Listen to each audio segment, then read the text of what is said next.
ഈ ഗവൺമെന്റ് മൂന്നാം വട്ടം ഉറപ്പായിട്ടും അല്ല, ഈ NDAയുടെ മൂന്നാം സർക്കാരിനെ കുറച്ചുകൂടി ഓഡിറ്റ് ചെയ്യാനും തിരുത്താനും പ്രതിരോധിക്കാനും ഒക്കെ പ്രതിപക്ഷം ഉണ്ടാവും എന്നൊക്കെ വിചാരിച്ചത് വെറുതെ ആണോ? എൻ്റെ നിഷാദെ, ഞാൻ 3 ദിവസം കൊണ്ട് നമ്മൾ ഈ രാജ്യത്തെ മുഴുവൻ പ്രശ്നങ്ങളും 3 ദിവസം കൊണ്ട് ഇവിടുത്തെ രാജ്യത്തെ നിന്നും 54 നൂറ്റാണ്ടിലേക്കും പ്രധാനപ്പെട്ട വിഷയങ്ങൾ മാർക്ക് ചെയ്തതിനകത്ത് ഇതില്ല. നിങ്ങൾ ട്രെയിൻ സുരക്ഷ മാർക്ക് ചെയ്തിട്ടുണ്ട്, നിങ്ങൾ നീറ്റ് പരീക്ഷ മാർക്ക് ചെയ്തിട്ടുണ്ട്, നിങ്ങൾ ഈ ചൂട് തരംഗം മാർക്ക് ചെയ്തിട്ടുണ്ട്. നിങ്ങൾക്ക് ഇത് മാർക്ക് ചെയ്യാൻ പറ്റുന്നില്ല എന്ന് വെച്ചാൽ നിങ്ങൾ കുഴപ്പമാണെന്ന് തന്നെയാണ്. അതിന് വേറെ തർക്കമില്ല. ഇന്ത്യ മുന്നണിയുടെ ഞാൻ എന്റെ അഭിപ്രായം പറയുന്നത് കോമൺ മാൻ അല്ലേ? സമ്പത്ത്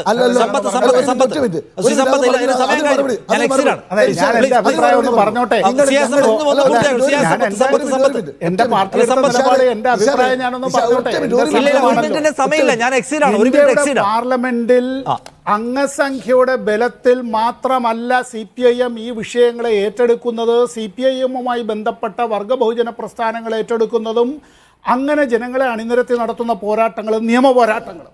ഞാനിത് പറഞ്ഞത് എന്താണെന്നറിയോ? ഞാൻ ഈ പറഞ്ഞ ഓരോ വാക്കിനും അതിൻ്റെതായ അർത്ഥമുണ്ട്.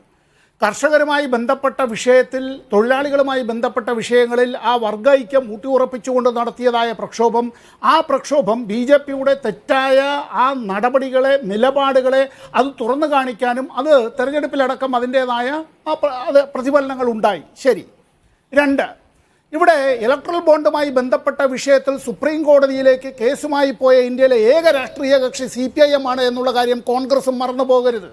ന്യായീകരിക്കാനായി പല ആളുകളും അന്ന് ഉണ്ടായിരുന്നുവെങ്കിലും CPIM മാത്രമാണ് ആ ഒരു കേസുമായി മുന്നോട്ട് പോയത്. ജസ്റ്റിസ് ഭൂഷൺ ആ വിധിന്യായത്തിൽ എടുത്തു തന്നെ പറഞ്ഞിട്ടുണ്ട്, തങ്ങളുടെ മുന്നിലേക്ക് വന്നൊരു പെറ്റീഷണർ ആ രാഷ്ട്രീയ പാർട്ടി 1 രൂപ പോലും അങ്ങനെ ഇലക്ട്രൽ ബോണ്ടായി കൈപ്പറ്റിയിട്ടില്ല എന്നുള്ളത്. തീരുന്നില്ല.